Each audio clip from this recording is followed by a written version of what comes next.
अस्सलामुअलैकुम, आप देख रहे हैं लाहौर की दुनिया। मैं हूँ रबनाज और मैं हूं महानूर कैसर। हेडलाइंस आपने जान ली, बुलेटिन का आगाज करें और सबसे पहले आपको बताएं, निजी यूनिवर्सिटी में 21 साला तालिबा की खुदकुशी की कोशिश का मामला। जनरल अस्पताल में तालिबा के इलाज के लिए स्पेशल मेडिकल बोर्ड का मुआयना मुकम्मल। प्रिंसिपल प्रोफेसर फारूक अफसल के मुताबिक तालिबा की हालत तशवीशनाक है, आईसीयू में रखा गया है। अगले 48 घंटे इंतहाई अहम हैं। हेड इंजरी, स्पाइनल इंजरी और फेफड़े जख्मी होने की वजह से ऑपरेशन ताहाल नहीं किए जा सके। तो आपको बता रहे हैं, गुज़श्ता रोज़ ये वाक़या मंज़र-ए-आम पर आया था। लाहौर की निजी यूनिवर्सिटी में तालिबा की जानिब से खुदकुशी की कोशिश की गई थी और निजी यूनिवर्सिटी में 21 साल तालिबा की खुदकुशी का ये मामला है। जनरल अस्पताल में तालिबा के इलाज के लिए स्पेशल मेडिकल बोर्ड का मुआयना भी मुकम्मल हुआ है। इसी पर बात करेंगे मोहम्मद बिलाल से। बिलाल, बताइए, मुआयना मुकम्मल कर लिया गया है, क्या तफसीलात सामने आ रही हैं? जी बिल्कुल, इस वक्त जनरल अस्पताल में जेर इलाज जख्मी तालबा के इलाज के लिए स्पेशल मेडिकल बोर्ड ने अपना जो मुआयना है, तिबी मुआयना, ये मुकम्मल कर लिया है। और इस हवाले से principal Lahore general hospital professor Farooq Afzal ने लाहौर न्यूज़ से खुसूसी गुफ्तगू करते हुए ये कहना था कि तालबा की हालत बहुत ज़्यादा सीरियस है, आईसीयू में रखा गया है और अगले 48 घंटे इंतहाई अहम है। जबकि हेड इंजरी, स्पाइनल इंजरी और फेफड़े जख्मी होने की वजह से उनके जो ऑपरेशन करने थे वो ताहाल नहीं किए जा सके। इस वक्त उनको एंटीबायोटिक अद्वियात, पेन किलर अद्वियात, सोजिश की अद्वियात और ड्रिप्स वगैरह लगाई जा रही है। और तालबा के तमाम जो जरूरी ब्लड टेस्ट हैं ये भी करवाए जा रहे हैं। जबकि जो स्पेशल मेडिकल बोर्ड है तालबा की सेहतियाबी के लिए मुसलसल कोशा है। जी अच्छा, ये बताएगा कि वालिदैन की जानिब से हम देख रहे हैं कि रिपोर्ट भी नहीं अभी तक पेश की गई, उसकी क्या वजह सामने आई है? देखिए, इस वक्त चूंकि जो स्पेशल मेडिकल जो बोर्ड बना था वो मुख्तलिफ जो टेस्ट है ये करवाए जा रहे हैं। तो अब से कुछ देर बाद जो स्पेशल मेडिकल बोर्ड है इनकी जानिब से मजीद एक ब्रीफिंग भी रखी गई है, तो उसमें फिर उनके वालिदैन को बोर्ड मुकम्मल तिबी मुआयना करने के बाद जो अहम तफसीलात है वो फराहम करता है। तो इस हवाले से मजीद जो इक़दाम है ये थोड़ी देर में कर दिए जाएंगे। ठीक है बिलाल, जो इस वक्त तालिबा की कंडीशन है उस मुतालिक भी बताइएगा। कोई बातचीत करने की कोशिश की गई है, कोई मौक़िफ़ दिया गया है अभी तक? जी बिल्कुल, जो तालबा है वो चूंकि अभी अनकॉन्शियस है और चूंकि उसको आईसीयू में रखा गया है। और जो principal Lahore general hospital professor Farooq Afzal है उन्होंने भी जब ये मुआयना किया तो वो बता रहे हैं कि इस वक्त चूंकि उनकी एक तो हेड इंजरी है, इसके साथ साथ स्पाइनल इंजरी है और उनके जो लंग्स के भी इशू है जिसकी वजह से उनके ऑपरेशन नहीं हो पा रहे, जो कि जल्द अज जल्द हो जाने की वजह से कुछ तबीयत में बेहतरी भी आ सकती थी और वो कॉन्शियस भी हो सकती थी। लेकिन चूंकि ब्लड भी बहुत ज्यादा ब्लीड हो चुका है, हालत बहुत ज्यादा सीरियस है, वेंट पे हैं, आईसीयू में है, तो इस वजह से जो 48 घंटे बड़े अहम बताए गए हैं, अगर वो 48 घंटे निकाल लेती हैं फिर उसके बाद जो मेडिकल बोर्ड है इनकी जानिब से कोशिश की जाएगी कि उनके जो नेसेसरी ऑपरेशन है वो करके उनकी जो तबीयत है उसको बहाल किया जाए।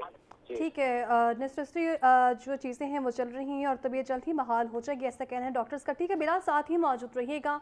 तो निजी यूनिवर्सिटी में 21 साला तालिबा की खुदकुशी का ये मामला है और आपको बताएं कि पुलिस तफ्तीश के मुताबिक तालिबा यूनिवर्सिटी आने के बाद क्लास में नहीं गई।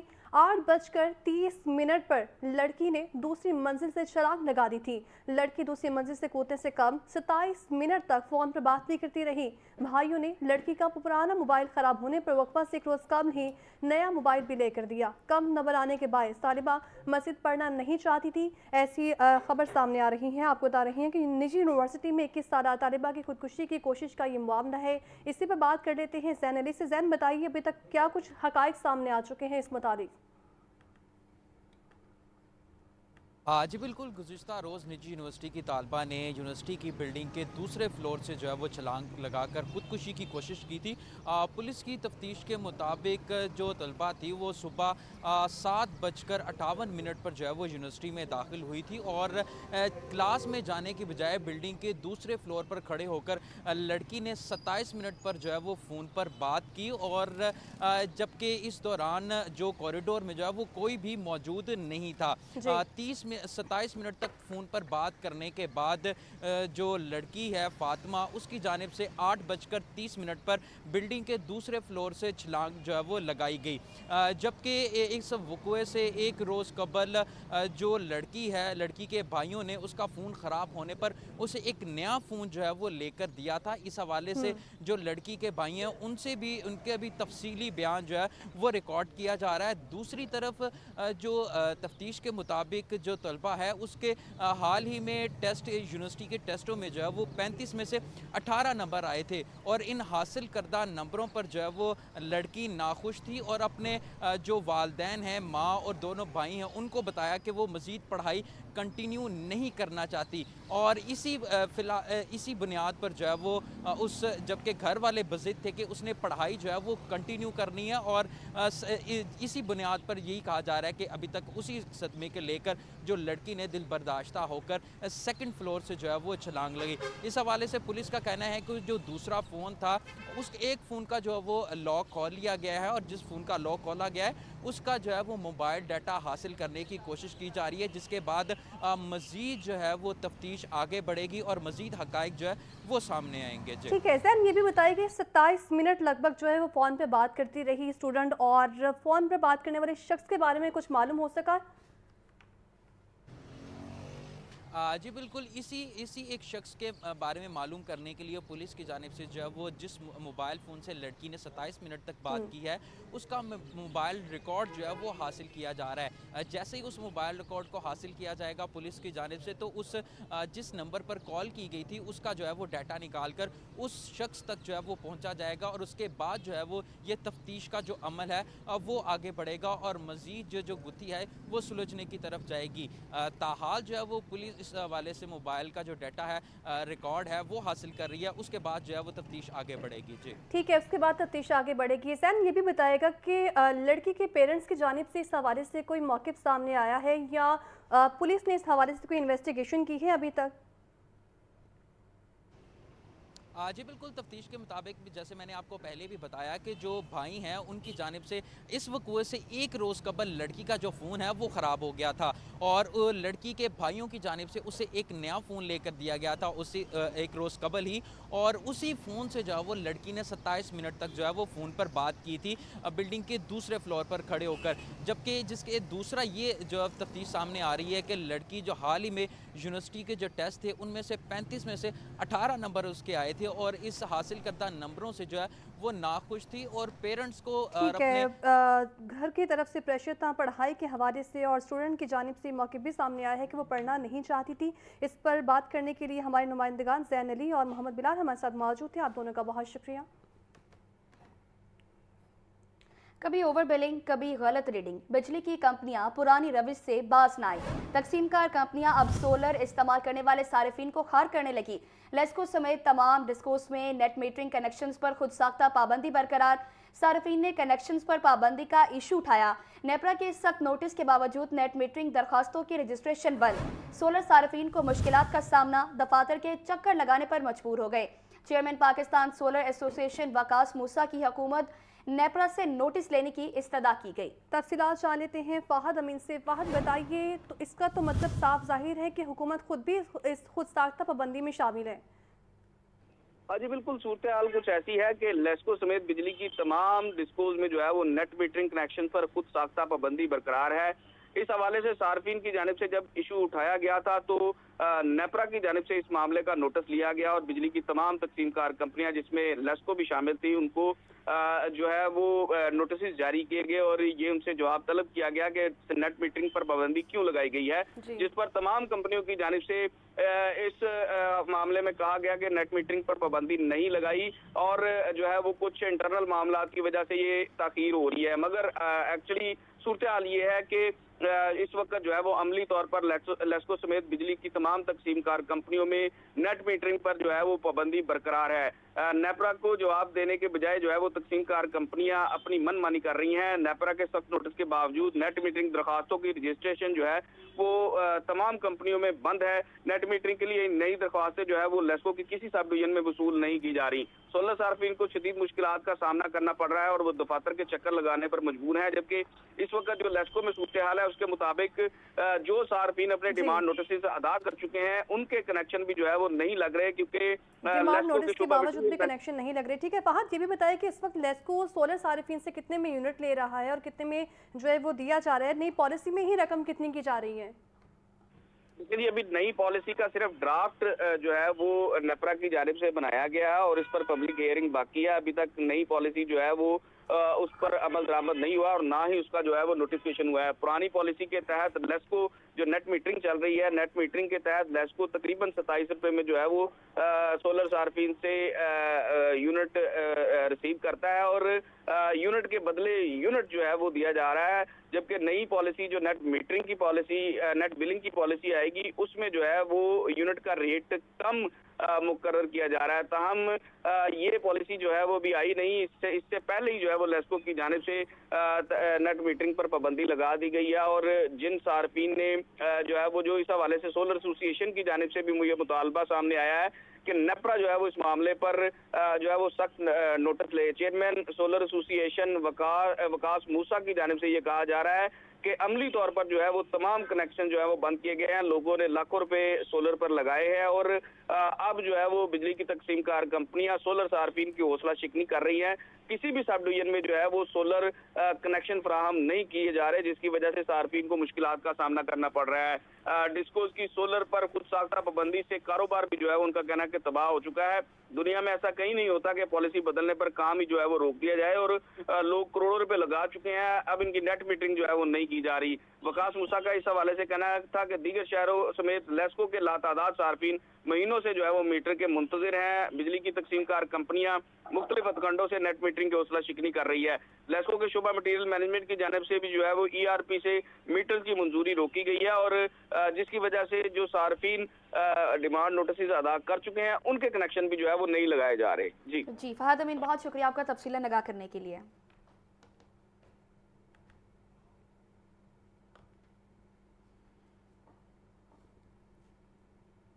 मौसम के हवाले से बात करते हुए आपको बताएं कि सर्दियों की मीठी मीठी धूप महसूस होने लगी है।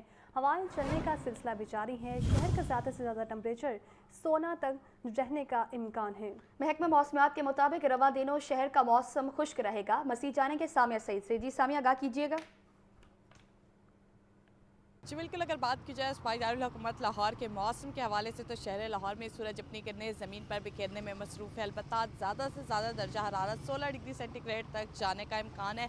हवाएं चलने का सिलसिला भी जारी है। महकमा मौसमियात के अदाद-ओ-शुमार के मुताबिक ताहाल हवा की रफ्तार 5 किलोमीटर फ़ी घंटा के हिसाब से रिकॉर्ड की जा रही है, जबकि हवा में नमी का तनासब 84% तक जा पहुँचा है। अलबत्ता शहर लाहौर का मौजूदा दर्जा हरारत 12 डिग्री सेंटीग्रेड रिकॉर्ड किया जा रहा है। महकमा मौसमियात की जानिब से यही बताया गया है कि आइंदा आने वाले दिनों में सर्दी की शिद्दत में मज़ीद इजाफे का इम्कान है। ताहम शहरी जो है वो तमाम तरह एहतियाती तदाबीर पर लाजमी अमल करें, बिला ज़रूरत घरों से बाहर ना निकलें और कोशिश करें कि पहाड़ी इलाकों का रुख ना किया जाए, क्योंकि बताया जा रहा है कि पहाड़ी इलाकों में जो है वो बर्फ़बारी के इम्कानात ज़ाहिर कर दिए गए हैं। जबकि पंजाब समेत लाहौर के मैदानी इलाकों में रवां दिनों सर्दी की शिद्दत में इजाफा रिकॉर्ड किया जाएगा, मगर शहर का मौसम जो है वो खुश्क ही रहेगा। जी ठीक है, बहुत शुक्रिया सामिया।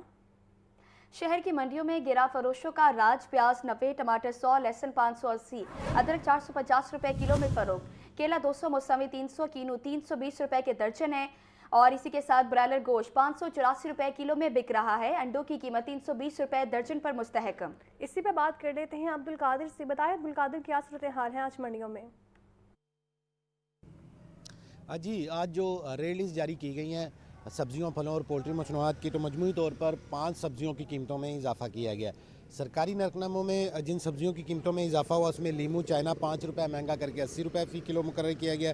सब्ज़ मिर्च 5 रुपये इजाफे के बाद 110 रुपये फ़ी किलो, साग 5 रुपये महंगा करके 35 रुपये फ़ी किलो मुकर्रर किया गया। बंद गोभी 5 रुपये महंगे करके 55 रुपये फ़ी किलो मुकर्रर की गई है। फलों की सरकारी रिलीज में बाज़ार एक फल की कीमत में इजाफा किया गया। जिस फल की कीमत में इजाफा हुआ उसमें कीनू 10 रुपये महंगा करके 230 रुपये दर्जन मुकर्रर किया गया। लेकिन ये तमाम कीमतें जो हैं वो सरकारी रिलीज़ों तक महदूद है। मार्केट में तमाम सब्जियां, फल जो है वो मेयार के मुताबिक फ़रोख्त की जा रही हैं। दर्जा अव्वल की सब्जियां जो हैं वो महंगे दामों, जबकि मिक्स दर्जे की सब्जियां जो है वो कदरे कम कीमत पर फ़रोख्त की जा रही हैं। लेकिन ये कम कीमतें भी सरकारी रिलीज़ों से ज़ायद हैं। और जो पोल्ट्री मसनूआत की सरकारी रिलीज़ है उसमें ब्रायलर की कीमत जो है 584 रुपये फ़ी किलो की सतह पर बरकरार रखी गई। इसमें कोई रद्दोबदल नहीं किया गया। 650 रुपये फ़ी किलो तक साफ़ी ब्रायलर गोश्त जो है मार्केट में फ़रोख्त किया जा रहा है। अंडे की कीमत के हवाले से बात की जाए तो 320 रुपये फ़ी दर्जन कीमत मुकर्रर की गई है, लेकिन मार्केट में अंडे जो हैं वो भी महंगे दामों फ़रोख्त किए जा रहे हैं और फ़ी अंडा 30 रुपये तक, जबकि फ़ी दर्जन कीमत शहरियों से 340 से 350 रुपये तक वसूल की जा रही है। हर इलाके और हर मोहल्ले की जो कीमत है वो अलग है और इस हवाले से शहरियों का ये कहना है जो सरकारी रियल इस्टेट हैं उन पर अमल दरामद नहीं हो रहा। दर्जा अव्वल की मियारी सब्जियां फल जो हैं वो महंगे दामों फ़रोख्त की जा रही हैं। जी बहुत शुक्रिया आपका। लाहौर के नाम में फ्लोटिंग रेस्टोरेंट रवां साल के आखिर तक आवाम के लिए खोलने का हदफ है, जबकि रेस्टोरेंट में बैक वक्त 200 से ज़ायद अफराद के बैठने की गुंजाइश भी होगी। फ्लोटिंग रेस्टोरेंट के लिए नहर के 1650 फीट तवील हिस्से को 13 फीट तक गहरा किया जा रहा है। मज़ीद तफसीलात बता रहे हैं सुहेल कैसर जी, बताइएगा। देखिए, लाहौर के ऐन बीचों बीच से गुजरने वाली लाहौर केनाल के एक मुख्तसर से हिस्से में इन दिनों बहुत तेज़ी के साथ कुछ काम चल रहा है और ये मंज़र काफ़ी लोगों के लिए हैरान कुन होता है कि आखिर ऐसी क्या बिपता आन पड़ी कि जनाब नहर को गहरा किया जा रहा है। बहुत भारी मशीनरी जो है मुसलसल मसरूफ़ अमल है, बहुत बड़ा अमला यहाँ पर काम करता हुआ दिखाई देता है। तो फिर लोग बाग एक दूसरे से इस्तफसार करते हैं कि जनाब ये कोई भल सफाई का सीज़न चल रहा है या भल सफाई हो रही है नहर की। और क्योंकि ये काफ़ी हैरान कुन बात है कि पहले तो इतने बड़े पैमाने पर भल सफाई नहीं हुई। तो मैं आपको बताता चलूँ कि ऐसी बात नहीं है, ये भल सफाई प्रोजेक्ट का हिस्सा नहीं, बल्कि यहाँ पर जो वो एक मंसूबा बनाया गया है फ्लोटिंग रेस्टोरेंट का, तो उस पर काम जो है वो शुरू किया गया है ताकि अहले लाहौर एक नए तजर्बे का जो है लुत्फ़ उठा सकें। तो इस सिलसिले में काम इस वक्त बहुत तेज़ी के साथ स्टार्ट कर दिया गया है तो ये बहुत मुख्तसर सा हिस्सा लाहौर केनाल का तकरीबन 1700 फुट के करीब बनता है, जहाँ पर इस नहर को गहरा किया जा रहा है और बताया ये गया है कि इस नहर की गहराई तकरीबन 13 से 13.5 फुट तक की जाएगी यहाँ पर, ताकि जो फ्लोटिंग रेस्टोरेंट है वो आसानी के साथ तैर सके। 1600 फुट के इस हिस्से को अनकरीब अहले लाहौर जो हैं वो एक नए रंग रूप में देख सकेंगे कि यहाँ इर्द गिर्द बहुत खूबसूरती होगी। दरमियान में फ़्लोटिंग रेस्टोरेंट जो है वो नहर के पानी पर तैर रहा होगा और उसके अंदर बैठकर लाहौरिये या जहाँ से भी अहबाब आएंगे वो बेहतरीन खानों का लुत्फ़ उठा रहे होंगे और साथ ही साथ इधर उधर का नज़ारा जो है उससे भी लुत्फ़अंदोज़ हो रहे होंगे। तो ये उस प्रोजेक्ट का हिस्सा है कि जनाब लाहौर को खूबसूरत बनाया जाए, लाहौर में नित नए जो प्रोजेक्ट्स हैं वो शुरू किए जाएं और ये जो प्रोजेक्ट है PHA इसकी निगरानी कर रहा है, उसी के ज़ेर एहतमाम ये तमाम जो प्रोजेक्ट है वो मुकम्मल किया जाएगा। सो इसकी तकमील के बाद अहले लाहौर एक नए तजर्बे से लुत्फ़अंदोज़ होंगे और इस नहर को एक नए रंग रूप में देख सकेंगे। जी ठीक है, बहुत शुक्रिया आपका सुहेल। ख़वातीन और गैर मुस्लिम मखसूस नशिस्तों से मुताल्लिक़ आईनी तरमीम बिल पर पंजाब काबीना का फैसला। पंजाब काबीना ने तरमीमी बिल 2025 को नाकाबिले अमल करार दे दिया। मखसूस नशिस्तें वोटों की बुनियाद पर देने की तजवीज़ मुस्तरद। ख़वातीन और गैर मुस्लिम नशिस्तों का मौजूद आईनी तरीका बरकरार रखने का फैसला। स्टैंडिंग कमेटी बराए कानून साजी और निजकारी ने बिल मुस्तरद कर दिया। इसी पर बात करेंगे ब्यूरो चीफ हसन रजा से। हसन, बताइए बिल मुस्तरद कर दिया गया है। देखिए, मेंबर कौमी असम्बली नईमा किश्वर की जानिब से जो है कौमी असम्बली में एक बिल मुतारिफ करवाया गया था, जिसे तरमीमी बिल जो है 2025 करार दिया गया था। सरदार अयाज सादिक स्पीकर कौमी असम्बली ने बिल मुतारफ़ करवाने की इजाज़त दी और उसके बाद जो बिल था उसमें ये कहा गया था कि आर्टिकल 51 और 106 में जो है वो तरमीम कर दी जाए। ये तरमीम क्या थी? ये बुनियादी तौर पर ये तरमीम ये थी कि जो अक़लियती और गैर मुस्लिम हैं उनकी मखसूस नशिस्तों का जो है वो फार्मूला तब्दील कर दिया जाए, यानी जो जनरल नशिस्तें थी वहाँ से तब्दील करके जो सियासी जमात के कुल वोटर्स कुल उनकी तादाद होगी कुल उनके जो है असम्बली में उनकी मामलात को देखते हुए वोटर्स से जो है वो उसके मुंसलिक कर दिया जाए, जिस पर जो है पंजाब हुकूमत की जानिब से सख्त मुखालफत की गई और ये कहा गया कि ये तजवीज़ जो है इसको मखसूस नशिस्तों जो है वोटों की बुनियाद पर दी जाएँ। ये हम इस पर इसको तस्दीक नहीं करते, हम इसकी मुखालफत करते हैं और बिल में आईन पाकिस्तान के आर्टिकल 51 और 106 जो है उसमें शामिल जो तरमीम की थी उसकी मुखालफत की गई है। और ये भी कहा गया है कि पंजाब असम्बली की जानिब से और ख़ास तौर पे जो सूबाई कैबिनेट है उसकी जानिब से कहा गया कि हम ख़वातीन और गैर मुस्लिम नशिस्तों का मौजूदा आइनी तरीक़ेकार बरकरार रखना ही चाहते हैं, हम इसमें तब्दीली नहीं चाहते। बजाय कि ख़ुद पंजाब मुस्लिम लीग नून इससे एक अक्सरियती फ़ायदा उठा सकती थी, लेकिन इसकी मुखालफत की गई और जनरल नशिस्तों पर ही एतमाद किया गया और वो कहा गया कि जो सिस्टम चल रहा है हम इसकी मुखालफत नहीं करना चाहते। जी बहुत शुक्रिया आपका। पंजाब असम्बली में वफाकी अफसरान की सूबों में तैनाती के खिलाफ तहरीक इल्तवा पेश करने का मामला है। असम्बली सेक्रेटरीट ने तहरीक इल्तवाकार SNGD को इरसाल कर दी है। जवाब आने पर तहरीक इल्तवाकार ईवान में दोबारा ज़ेर बहस लाई जाएगी। तहरीक इल्तवाकार मुश्तरका तौर पर 13 हुकूमती अरकान की जानिब से जमा करवाई गई। आइन सूबा पंजाब को सियासी और माली खुदमुख्तारी की ज़मानत देता है। तहरीक इल्तवाकार का ये मतन है। मज़ीद तफसीलात से आगाह करेंगे हमजा खुर्शीद। जी हमजा बताइएगा क्या अपडेट्स हैं? हाँ जी बिल्कुल, देखें पंजाब असम्बली में वफाकी अफसरान की सूबों में तैनाती के खिलाफ पेश की गई तहरीक इल्तवाकार का यह मामला है। असम्बली ज़राए का कहना है कि असम्बली सेक्रेटेरिएट ने तहरीक इल्तवाकार जवाब के लिए मुतल्लिका महकमे को अरसाल कर दी है। तहरीक इल्तवाकार महकमा SNGD को अरसाल की गई है, जबकि असम्बली ज़राए का कहना है कि तहरीक इल्तवाकार में असम्बली सेक्रेटेरिएट ने हुकूमती मौक़िफ़ मांग लिया है, जबकि जवाब आने पर तहरीक इल्तवाकार ऐवान में दोबारा ज़ेर बहस लाई जाएगी। जबकि तहरीक इल्तवाकार अगर मैं बताता चलूँ तो मुश्तरका तौर पर 13 हुकूमती अरकान की जानिब से जमा कराई गई थी, जबकि तहरीक इल्तवाकार ऐवान में पेश हो चुकी है और हुकूमती जवाब आने तक मौखर की गई थी। जबकि गुज़िश्ता इजलास में तहरीक इल्तवाकार अहमद इकबाल चौधरी ने बाकायदा तौर पर पेश की थी, जबकि तहरीक इल्तवाकार की हमायत ऐवान में अपोजिशन ने भी की थी। जबकि इस तहरीक इल्तवाकार में ये मतन इख्तियार किया गया है कि 18वीं आइनी तरमीम की रूह के मनाफी और आइन के इस्लामी जमहूरिया पाकिस्तान 1973 के वफाकी ढांचे के मुतसादिम ये करार है कि जिसमें वफाकी अफसरान को सूबों में तैनात किया जाता है, जबकि वफाकी अफसरान की सूबों में तैनाती जो है वो आइन के मुनाफी है। आइन सूबा पंजाब को सियासी और माली खुद मुख्तारी की जमानत देता है, ताहम इंतजामी खुद मुख्तारी अब तक नजरअंदाज की जा रही है। जबकि इसमें मौका इख्तियार किया गया कि बावजूद इसके कि आइन के आर्टिकल 97, 137, 240 और पंजाब सिविल सर्वेंट्स एक्ट 1974 सूबाई सर्विस के लिए वाज़ेह कानूनी फ्रेमवर्क मुहैया करते हैं। ये कवानीन 1974 बहुत शुक्रिया आपका हमजा। कर्ज पर मार्कअप की हतमी मंजूरी। पंजाब कैबिनेट ने 36 दिन के कर्ज पर मार्कअप रेट फाइनल करने की मंजूरी दे दी है। NBP इस्लामी से हासिल कर्ज पर 10.65% मार्कअप की मंजूरी, जबकि पहले से लिए गए कर्ज की मालियत 146 मिलियन रुपए है। मार्कअप की 3 माह के लिए मंजूरी दी गई है। कमोडिटी फाइनेंसिंग कमेटी ने मार्कअप फाइनल करने का मामला कैबिनेट को भेजा था। फैसला स्टेट बैंक की जानिब से शरह सूद में मुसलसल कमी के बाद किया गया है। मज़ीद तफसीलात जानेंगे जाहिद आबिद से। जी जाहिद आबिद बताइएगा।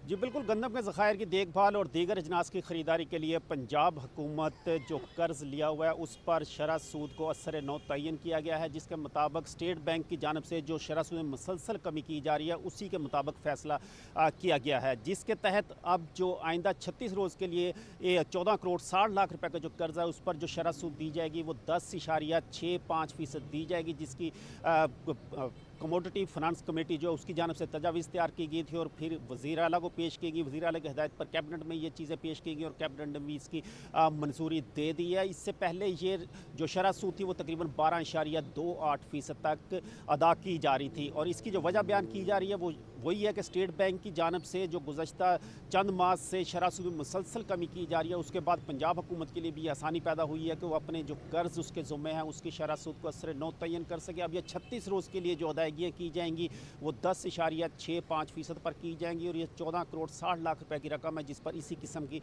शरह सूद की अदायगी की जाएगी। और ये तमाम रकम जो है ये गंदम के ज़खायर की देखभाल और दीगर इजनास की ख़रीदारी, जिसमें गन्ने की ख़रीदारी तक भी शामिल है, वो उसके हवाले से भी जो हुकूमत जो फाइनेंसिंग करती है उसके लिए भी इसी 10.65% की शरह सूद पर अदायगी की जाएगी, जिसकी अब हतमी मंजूरी दे दी गई है। और पंजाब हुकूमत की जानब से जो स्टेट बैंक